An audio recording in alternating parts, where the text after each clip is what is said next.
Why don't you give me a sign, like the sea that leads a trail along that shore? It's not your problem, it's mine. Everybody thinks that I'm okay. Sometimes I think I am too. I'm on the outside looking in, I'm waiting for the shockwaves to begin. Oh, won't you let me hold you for one time?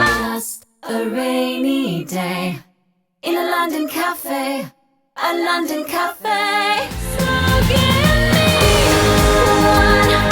one last serenade. Say to me, or swear at me till the night turns into day. And it was a shame when daylight faded, because we didn't notice at all.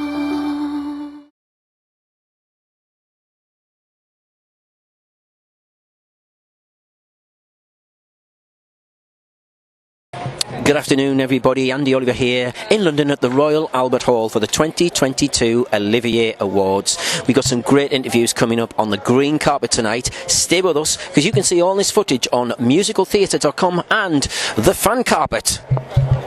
So, another musical, and you know what I love about this one is it's an old classic. It is an old classic, and we're right in the thick of it at the moment because we did our dress run yesterday. We're here tonight, and tomorrow we open in Bristol. We're on the road for a little while, and then we come back to the Barbican on the 23rd of June, I think. But people love this show, and I think it's exactly what people need right now. That kind of just old school singing and dancing entertainment that just makes you laugh, makes you smile, and hopefully tap along to those amazing Cole Porter songs. There's some pretty big numbers in there, even for yourself, isn't there? How are you finding it? There's some really big numbers. Yeah, I mean, I love the music of this show. It's just hit after hit. But what's kind of interesting or frightening or brilliant for me tonight is the first time I'm going to ever tap in front of anybody. Wow. Is going to be live at the Oliviers. I can't believe that with your career. Can you even believe that? I really can't. Get over it, but I'm excited. We have an amazing cast, an amazing team. Like I just said to the guys before, I'm just glad that everybody's here celebrating theatre. We're back out, we're back together.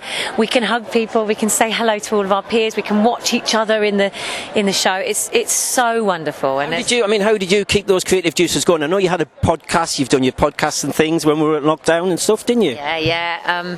I wrote a book. I had my podcast. I did a few little lives. I think just feeding that kind of that energy, that entertainment itch that I have was really important to me, but finding different ways to do that, and I did find different outlets which I perhaps wouldn't have found before, which was really nice. So yeah. You have a great night, Kerry. Hello, Samantha. Wonderful to meet you. Oh, lovely to meet you. We're live on Facebook and Musical Theatre Review and the fan carpet. First of all, something about Disney, isn't there? What is it about Disney? Well, I mean, I grew up obsessed with Disney films, Disney princesses, as I think a lot of people did. And it's really the first musical I ever watched. They are musicals. People sort of forget that because they're like, oh, it's great Disney film. I love Beauty and the Beast. And then they say they don't like musicals. I'm like, they're all musicals. And that was when I first fell in love with musicals. And I loved Belle. I love Belle because she was not your classic Disney princess. She was independent, and I just loved her. And when I saw Frozen, I was like, they've gone even further. And I loved Elsa and Anna. I loved the love between the sisters. And I actually cried more than I've cried at a Disney film. And I was like a lot older than I was when I used to watch Disney films for the first time. But me and my sister both watched it and thought, this is us. And I think some people relate to the sisters and to the story. So they all have a meaning, don't they? These stories, we forget that my little 3-year-old watches it, but she doesn't know the meaning, but she will do. Exactly, and I think Frozen is a really important story to tell. I think it's not your classic boy meets girl, falls in love, becomes a princess. It's not that. And that, when I saw that, it's actually stop searching out there, because the answers aren't always in some Prince Charming. No. The love is there between you and your sister, and you have each other's backs. And it's an amazing film. I love being a part of it. I want to talk about the costumes for a moment. Up for awards, tonight. Frozen is up for a lot of awards. I was lucky enough to work for Disney on the Beauty and the Beast tour part of it. Yes. And when Belle walked down that staircase in that dress, the crowd went, you could hear the crowd. Yeah. It's something about Disney and the scale of it, isn't it? Oh, yeah, it is. Because we dream of these dresses. We have these dresses. And my little niece is got the full Elsa, of course. She came to see me. The stressful part of the morning was which accessories does she wear. She had the ring, she had the little plait. And it's a big part of it. You aspire to be these women, and I'm proud that Elsa and Anna are two fantastic women to aspire to be, because they are strong and they make mistakes and they're honest and they're flawed, but they are supportive of each other. You have a wonderful night, Samantha, and I hope Frozen does very well in Olivier's. We're back. Thank you. Thank you. So we're back. It's kind of a nice feeling to be back after all this time, isn't it? It really is, and I think that we're seeing lots of our mates after a long time of being indoors. So I think there'll be an awful lot of air kissing and hugging going on today. I think that's what happens, isn't it? Because we work in an industry where if you're not doing that job, you don't see those people. That's right. That's absolutely right. And people have been doing what they can do to look after their families, whether it's picking fruit, driving vans. They've been doing what they need to do. And it's so lovely to get back into doing what we do. I think, especially in this industry, media in general, it's kind of one of those where one night we had work and the next night it was no work. The diary was empty, wasn't it? It was that stark, wasn't it? And we were completely left to our own devices. Very, very few people in the theatre industry were helped. And that is what is so shocking about it. A business, no, we're not key workers. We know that. But a business that brings in 9 billion, as opposed to football that brings in 7.5. I know. There's a big thing about the bums on seats there, isn't there? Yes, I know. I work in the theatre as well, and it's controversial, but when you've got it in your blood, you did really feel it. Absolutely, and we do know we're not key workers, and we need, and this was just such a hard time for us all, but we're not saving lives, so that is completely understandable. There were other people doing that. But now it's time to have a bit of a laugh again. Exactly. But I just want to share one more thing with you. The first show I saw was Tina Turner. It was a Tina Turner tribute, right? Yeah. In the Sunderland Empire, where I work as well. And I was really emotional on that first night. I can't explain it, but it felt like you'd taken something away and given you something back. I really did well up for some reason, and I'd never done that before. Watching a show as much? Well, whether you were on stage or watching it, chances are you had a spare seat in between you, because when we went back it was all socially distanced, and you just realised how much you needed to feel just taken out of it all, because it has been hard for everybody. Nobody escaped COVID without... We've had seismic shifts in our lives, all of us. So, this is lovely for us all. I've spoken to a few people actually, and we've kind of gone, well, that was nuts, wasn't it? What have you been doing for 2 years? Yeah. Normally you don't not see somebody for 2 years. Yeah, I find that it's kind of like, when did you last see it? 2019. Yeah. Eh? Yep. It was 2019. That's it. That's the way it's gone. Well, I hope you have a wonderful night. It's an honour to meet you. Thank you. Have a wonderful night, Ruthie. Thank you. Well, nice to be back, isn't it? It's nice to be back. I was going to say red carpet, but green carpet. Yeah, it's fantastic. Yes. How's it been? I mean, it's been an interesting, a challenging few years for us all. How have you taken that on board? I mean, did you get creative with your ideas during that? 2 years, I would say 2 years that we've had out nearly. How did you find that period? Well, I run a company called Tallow Theatre Company, and we found ways of reaching out to our audiences. We've done a lot of digital work, radio plays, and verbatim stories online, plus lots of workshops. So we just kept going as best we could. But it's fantastic to be back, and it's great to be here. And the crowd is brilliant.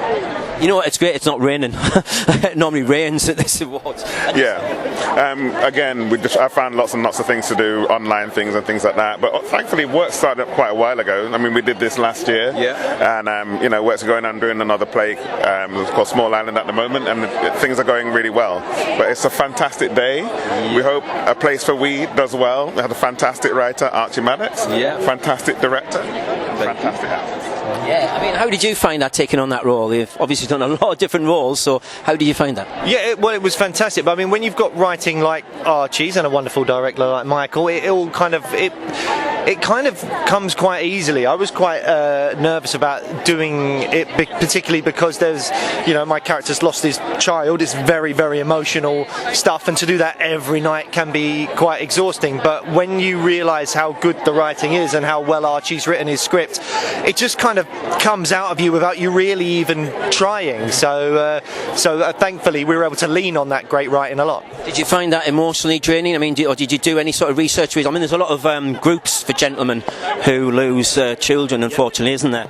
Yeah, absolutely. I mean, sometimes I think as actors you sort of take yourself to difficult places anyway, and I mean, I've got 2 young kids, and you just have to let your imagination go to some of the worst places, and that stuff, as I say, just kind of, especially when the writing's good and when you've got a director that allows you to just kind of explore what you're doing, then it just comes easier than I think I anticipated it to, which is great. I mean, what about the character, very briefly? What did you see on that first draft of the script that jumped out of you on that script for that character? I loved how much he was kind of masking everything. I mean, what you see in the play is that he initially is quite funny, and I think that the shock of losing their child is something that they have suppressed, and only as the play progresses do you really see that come out, and the true emotion that's really buried down in these characters kind of sounds like kind of bad cliche, but it kind of does like erupt, almost like volcanically erupt, Well, thank you for speaking to us, gentlemen. I hope you have a wonderful night. It is great to be back.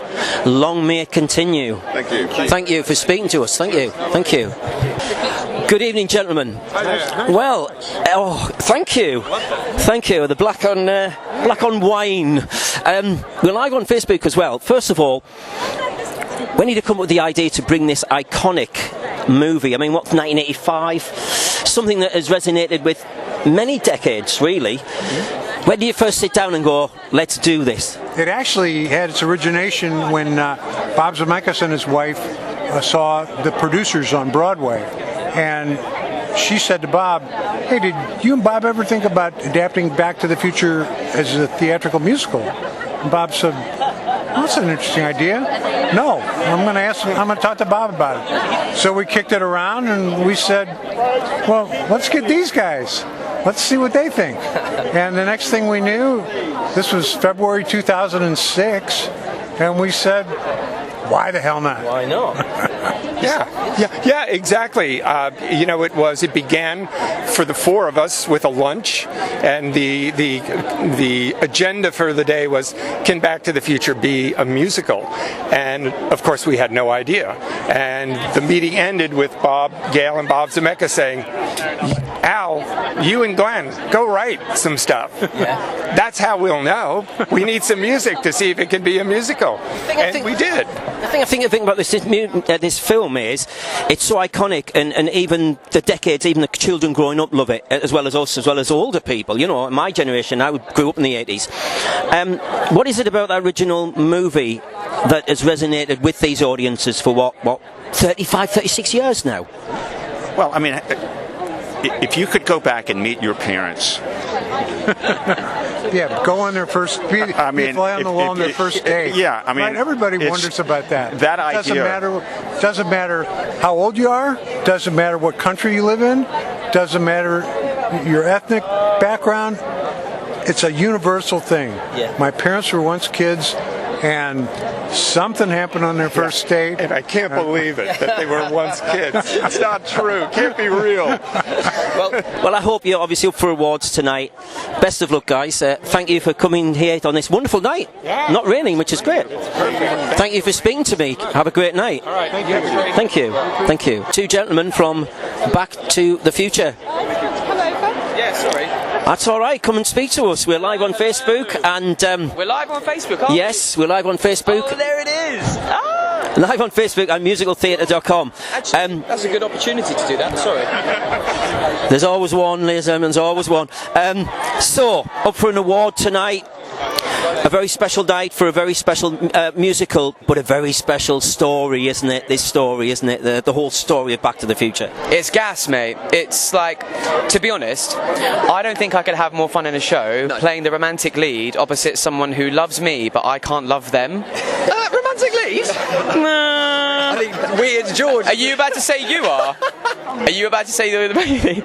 It's all very unconventional, our show, and I think that's what makes it the most fun. Yes. It's full of shocks all the time, but the love at the end that just brings it all back together is all worth that. And the journey we all go on in that building, in that room together, is. And yourself? I think selfishly as an actor, it's fun to do it when you love the other actors so much, and I knew that from the first read through when Rosie, Roger, Cedric, Olly. It's my first musical theatre experience ever. I got kicked out of the one at school, I got asked to leave the one at Lambda, and so it was my first ever musical, and I was sat around this table and I saw these performances they were doing, and the fact that I get to not only call them my friends but work with professionals, world-class professionals every night is honestly the most fun I've ever had. Can I just ask about your memories? I mean, obviously it's a long time ago, the original movie. What you got from that movie, especially the original? Marty is my idol, and he was my idol, and I still to this day think he's the coolest guy there is. It's all just about being yourself. That's what the journey is. Be yourself, trust in that. That's enough. And yourself? George is my idol. To this day, I think he's the coolest guy there is. You don't look like him at all, really. Trust in yourself. No, who are you playing in Back to the Future music? I don't really know. I can't really guess this. I genuinely believe that. I mean, I watched Back to the Future for the first time the night before the first audition, and knowing I was going in for George, and I saw this indelible performance by Chris McGlover, and I thought, how on earth am I going to do anything that even touches the sides of what that is?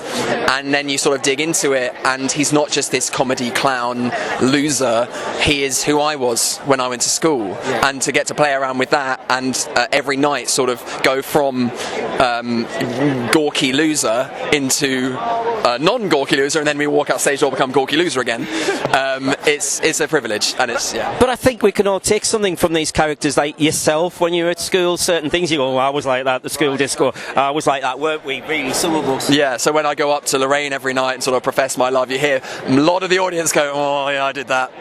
Especially the mums and dads, probably. Yes, exactly. Yeah. Well, you're obviously up for awards. I hope you do very well here at the Oliviers. It's great to see you, and long may your success continue for this fabulous show. Thank you very much. Thank you. What is it about that film? I mean, you're talking, 10 years ago now, 2012, I think it came out, something like about 10 years? But the book? Yes, the book was, yes. What is it about that story that captures the imagination of the audiences? Oh, it's a fantastic story, and it's a story at its basis. It's a story about shipwreck and survival, but it's also about what gets you through difficult moments in your life. And we've all had difficult moments, right? Whether you're 2 years old or you're 95 years old, we all hit the rocks at some point in different ways. And what gets you through? It's your relationships, it's faith, which isn't necessarily religion, but faith in what you know and what you can call upon from your life. All these different things that get you through difficult times and how we survive. I mean, your show it's not just combining, we're combining set design, costume, special effects, but the puppetry, and I mean, that is a big task to take on, like War Horse and all those fantastic shows that use the same technology. Yeah, no, absolutely. There are so many beautiful elements within the show, the music, the design, like you said, the puppetry, the sound, I mean, these subtle things, the lighting, the video projection, but all of it is driven by the story, by Jan Martel's book and his story, and all of it is tied into telling the story, because otherwise they become just elements in their own right.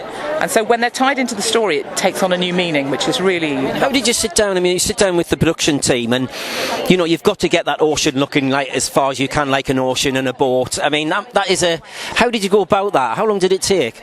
Do you know, the brilliant thing about something like this is you've got specialists in every department. So I would write He's at Sea, and then Andre Goulding would do the video projection, and Carolyn Downing would work out the sound, and Andrew T. McKay would do the music, and collectively we made the sea on stage. Well, have a great night tonight. Best of luck. Thank you. Thank you. Good afternoon, and welcome to the Oliviers at last. Thank you. How are you finding it? Very exciting and overwhelming, but I like it. It's great to be here. I mean, how you felt with the success of Life of Pi up for awards tonight, and it seems to have really captured that imagination of the audiences that have read the book and seen the film many years ago. How have you found it? It feels like we have, the book itself has such a big fan base.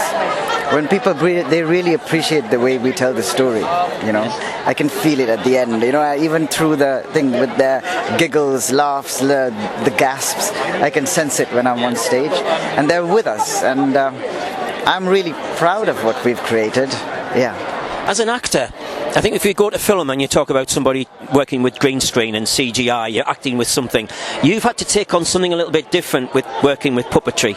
How did you go about that? I mean, it must have been, something that you sort of went, wow, I'm going to be working with puppets, and they're fantastic, the puppets, the puppetry.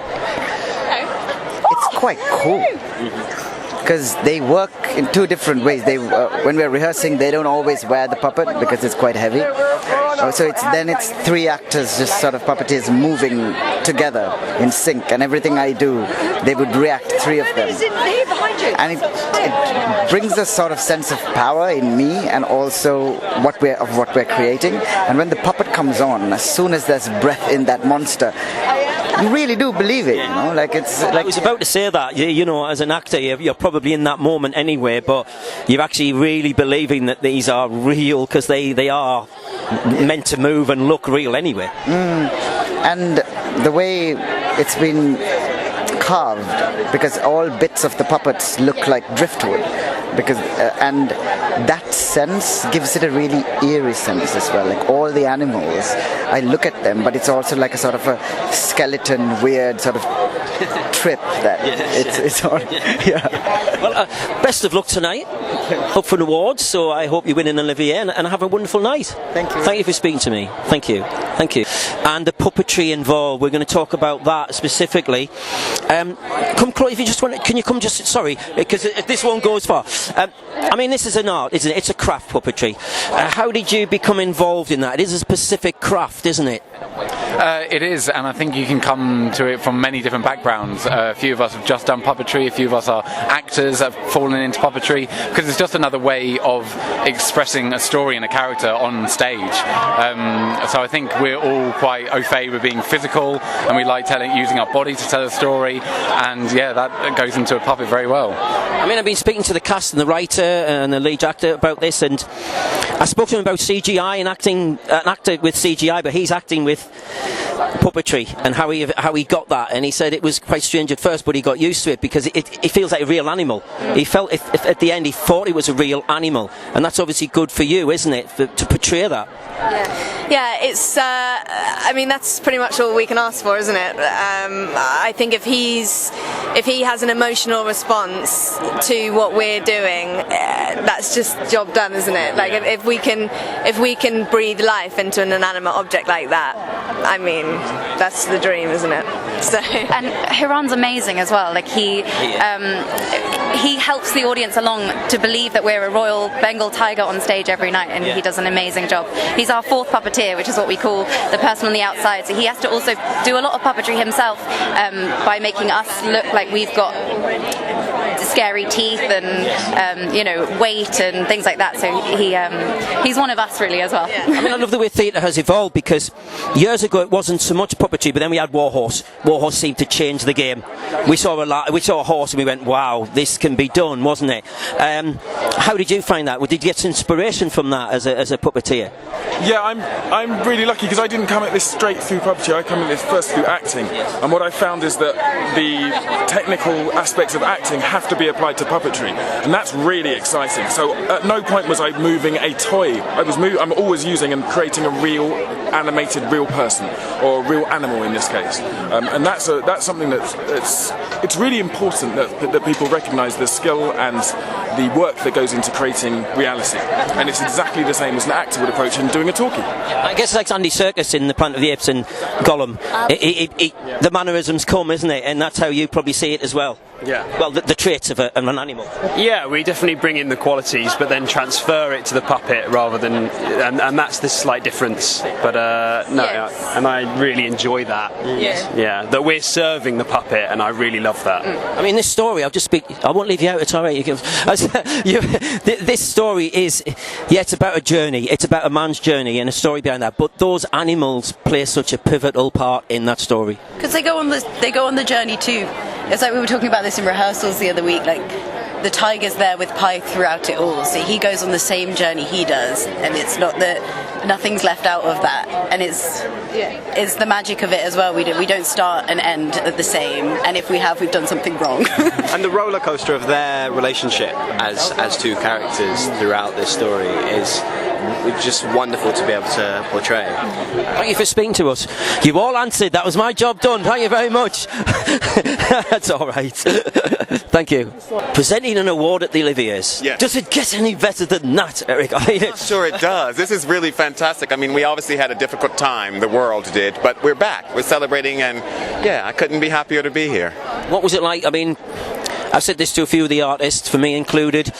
One night you've got that work, one night it's all going swimmingly, and the next morning it's not there. Yeah. How did you adapt to that and keep those, juices? I call them creative juices flowing. Yeah. How did you do that? I think it's been a test for sort of just learning and practicing being resilient and being able to sort of change when things change. We're in a very changing world, and now we just all have to be adaptable. So it's okay. I'd rather see it in that way than something that's pessimistic. Do you get a chance to get to the theatre and see plays and musicals yourself as well? I do normally, but I've been in a 5-week run of Clybourne Park, so I haven't been to the theatre outside of being there. Right. Yeah. And what's really caught your imagination over what you'd be looking for, be rooting for tonight? In terms of, say, best musical or play? I think I'm dying to see Moulin Rouge. I haven't had a chance to see it, so I'm really looking forward to that. You have a great night, Eric. Thank you. And I hope you enjoy presenting the award in front of all those people in the Royal Albert Hall. Thanks a lot. Thank you. Mr. Ian Shaw, ladies and gentlemen, we're live on Facebook and on musicaltheatre.com. I mean, what's it like playing your own father? I mean, it's not often we get asked. I've never asked that question before, to be fair. That's a tough one to give in a soundbite. That's more of a book length explanation. Writing it was the tough part. Getting the tone of that right was really hard, but when it actually comes to playing it, after we've rehearsed it all, it felt a lot easier than I was expecting. Yeah. I mean, you're sort of playing homage, you're playing honour to your late father, aren't you? And then that iconic role. Yeah, and I'm really glad that that's what's come across. We weren't sure what we had, when we opened. Yes. But that's what people are saying, so I'm delighted. Yeah. I mean, it has gone very well. I mean, you've opened and you're up for an award, so it's gone pretty well. If you'd asked me that at the start, I would have been so thrilled, and I am really, really thrilled. Audiences were filling out the theatre in a pandemic, so that was extraordinary. I mean, what was your... Obviously you got a lot of childhood memories. Your father unfortunately passed away when you were, an 8-9-year-old, but you've obviously got a lot of memories from his work on the set. Can you remember anything? What were your favourite memories of that time in the mid-70s? Well, on the set I was very little, so I didn't particularly find that environment very exciting. I remember the exciting part was meeting the shark. So I met Bruce the shark. They took the face cloth off the shark, and I was terrified. But it was later on. I was a bit older on other films when I watched him working, and even then it was dull, I have to say, because filmmaking is painstakingly slow. It's much more exciting to watch a film than make one. Yeah, I guess as a little boy you haven't got that age that you just want to run around and see things happen rather than... Well, you're not blown away by celebrity when you're a kid, so it's now that if I'm ever on a film set, if I'm not working, that it's more interesting. interesting. You know, you're very honest as a child, aren't you? You say what it is. That's right, absolutely. Well, I hope you have a wonderful night, Ian, and I hope the wonderful play wins an award and it continues on its wonderful run. And thank you for your speech to us. It's been an honour, sir. Well, thank you. Thank you very much. Thank you. Appreciate it. Good night. Thank you. How many times over the years have I spoken to this gentleman? 4 or 5 times? Not enough times. But something's changed over the last few years with you, because you've been on telly singing and since I last spoke to you, funnily enough. So I've had the privilege and the opportunity to be able to do some really, really wonderful musical shows, and it just shows how incredible this industry is, and I'm glad we're here celebrating it. Have you? Oh, I mean, you're a doctor at the end of the day, an NHS doctor doing great work. But have you always had that in you? I mean, we saw you on the All Star Music and thought, wow, he sings as well. Well, it's been repeated tonight. I've always had a creative side, and I think that there's also the academic part of me that's obviously the very medical bit, and now I get to actually show the other side to me as well. So it's quite nice to be able to do that. And you're at the Oliviers, Ranj, but you're actually presenting an award at the Oliviers. I am. It's my very first Oliviers, and I'm going in head first. I'm presenting an award with Bonnie Langford, the legend of the West End. Oh my gosh, I'm going to be fanboying quite hard. I'm going to find it difficult to keep my composure. But it's really, really special for me. It's special because we're back and we're celebrating this wonderful industry, but it's also special because it's my first one. And something that we've all missed, and I've said to a few of the artists tonight, we'll probably be a bit emotional tonight because it's something that was taken away that we all loved, and it did disappear totally. Exactly. I always say that science and medicine have helped us survive this pandemic, but it's the arts that have got us through. And that's why it's so important that we look after this industry, look after these people, look after these professionals. Without them, we'd be lost. Thank you, Ranj. Nice to see you again. Thank you. Have a great night. Thank you. But tell us why you're here tonight, and I'll speak a little bit more about what you've been up to, because we know what most of us know what you've been up to over the last few years, but tell us why. I am here because I am nominated for Best Actor for Constellations, and I was also a part of Cabaret, which is up for lots of awards tonight as well, Revival, lots of other things, so it's just great to be here as a nominee, great to be here supporting my friends. It's really exciting. Yeah. I mean, what was it like being part of that production? Big names in that, really established actors. You've probably learned a lot from them as well. Constellations. Yes. It was incredible. It was it was an extraordinary idea, and extraordinary that it came together. It was a proper feat to get 4 different pairs of actors from such varying worlds to kind of come together, and for Michael and Debbie to have done what they did, which was to have facilitated the room, which meant that all of these shows could be put together. And Russell is just he's an absolute gem. I feel really, really, really privileged to have done it with him. He's astounding. I feel really lucky to have been a part of it with him. And likewise to have done it alongside Sheila and Ivano and Peter and Zoe and Anna and Chris. Of course, I ended up doing the show with Chris at one point, which was insane and amazing. But it was just a really extraordinary way to come back to theatre. I want to speak to you about It's a Sin, because this was a monumental thing on television for us. How did you first become involved in that? I auditioned. It was my first TV job. I went through the mill in terms of they put me through my paces, and it was worth it. And it'll be with me for as long as I'm here, and I think it's still really overwhelming just how much of a response there is still now to it, and it's been really just sort of great to sort of keep being an advocate for everything that the show spoke about, touched on. It's really important. It felt like something a really important kind of like cultural, societal moment, and I'm really proud to have been a part of it. You're still winning awards, but what is significant tonight is Cruise is up for an award, which is based on a similar story. Yeah, it's and I think it's great that sort of they've been stories before It's a Sin that have kind of like touched on the epidemic, and I'm sure that there will be many more as we sort of go through and people continue to make shows and work and art. And Cruise kind of was happening as I came back to London, I think, and it was just really great to see that there was more appreciation and visibility of that moment in time, because for a lot of people it's something that people still don't know about. So a very proud occasion then, isn't it, for you to be here, but obviously to be nominated for this wonderful musical? An absolute honour. I mean, especially considering the time we've been in, to be able to come through with the recognition. I mean, to be honest with you, I think all theatre deserves an award. I mean, it's too hard to express the difficulty that there is usually trying to put on a show. In a time-sensitive industry as theatre, to then know that time can be taken away at any moment, to have to direct down Zoom, design down Zoom, it's been insane for everybody. And to have your piece recognised after all of that, I'm overwhelmed. I'm so chuffed. Just a win, we've won already just by getting here. I mean, this gentleman's music is iconic anyway. And what is it about that music that has stood the test of time and will do for future generations? He's a genius.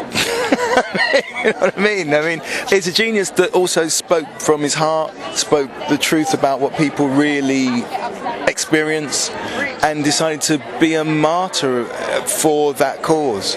As a Jamaican, obviously he means more. Jamaica, he absolutely put Jamaica on the map for a lot of people. He manages to encompass the spirit.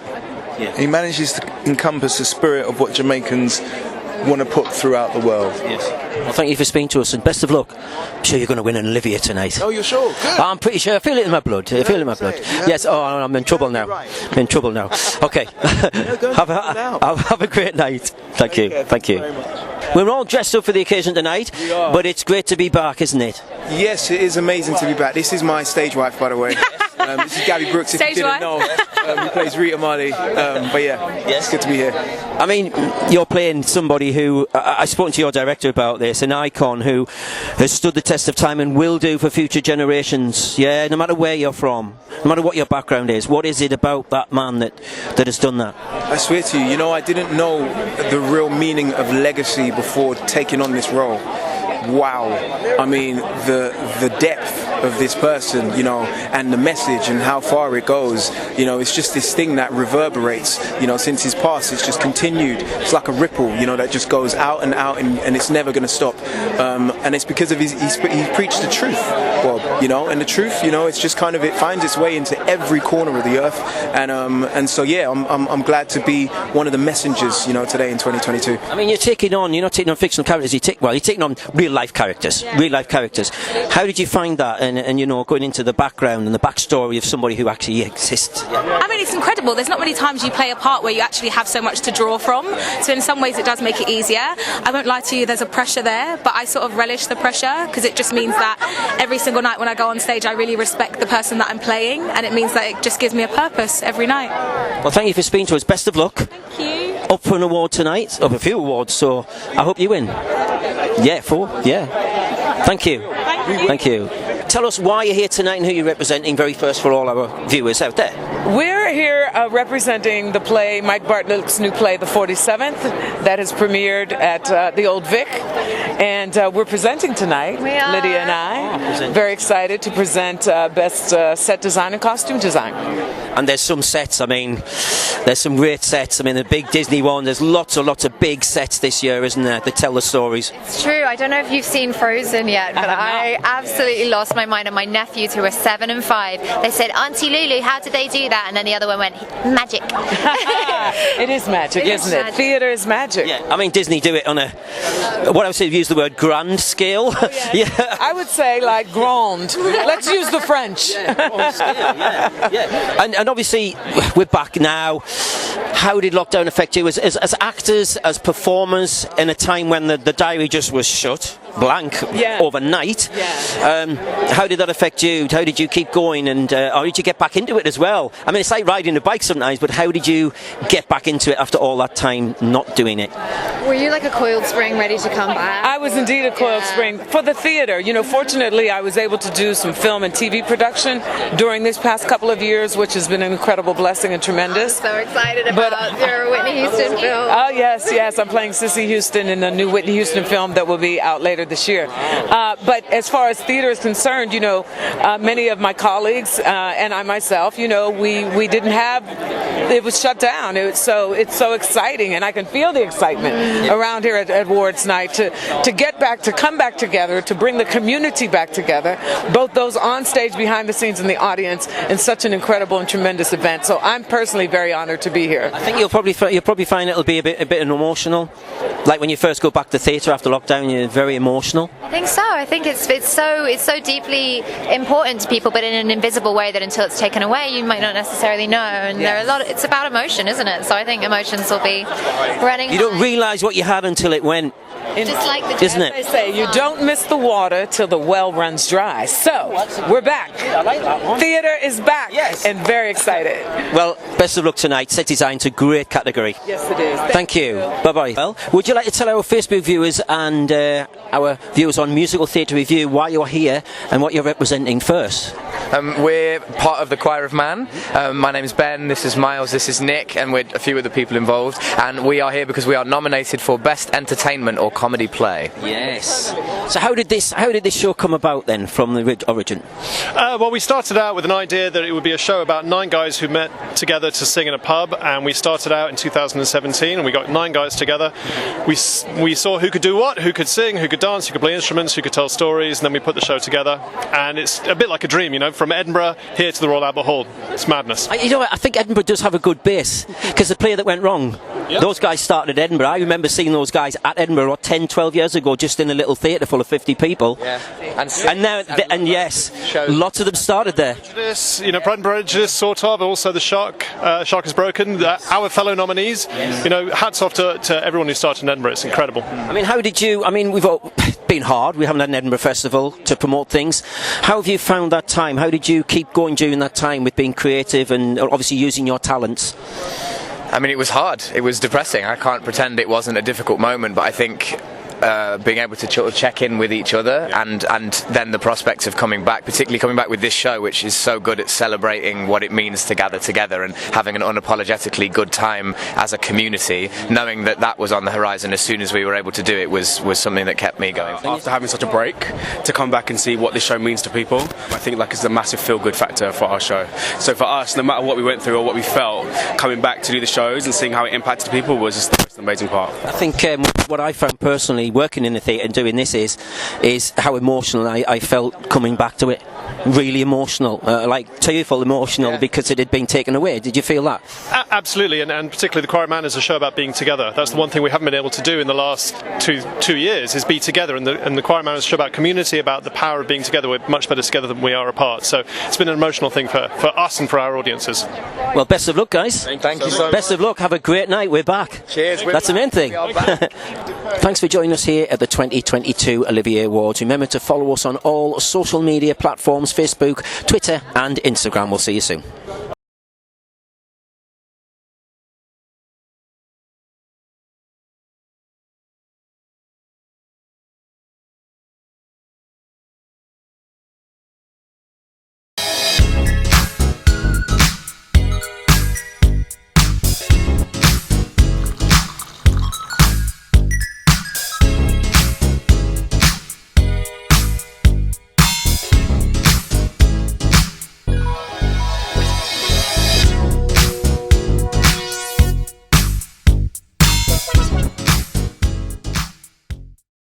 I'm here on the largest of the Balearic Islands, Mallorca, with the turquoise waters of the Mediterranean Sea, beautiful mountainous landscape, the thriving city of Palma, quaint little market towns, a growing number of luxury hotels. It's no surprise that the likes of Audrey Hepburn and Elizabeth Taylor like to holiday here. So come and join me as I take you round Mallorca.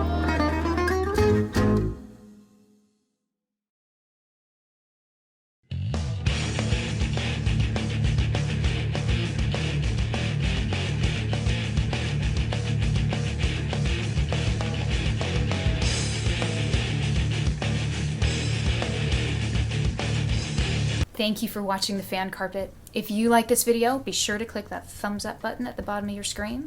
And also be sure to subscribe to the Fan Carpet YouTube channels. They're absolutely free and so much fun too. Be sure to check out the official website, thefancarpet.com. Also, you can follow us on Facebook, Twitter, and Instagram to stay up to date with reviews, competitions, the latest news, and so much more.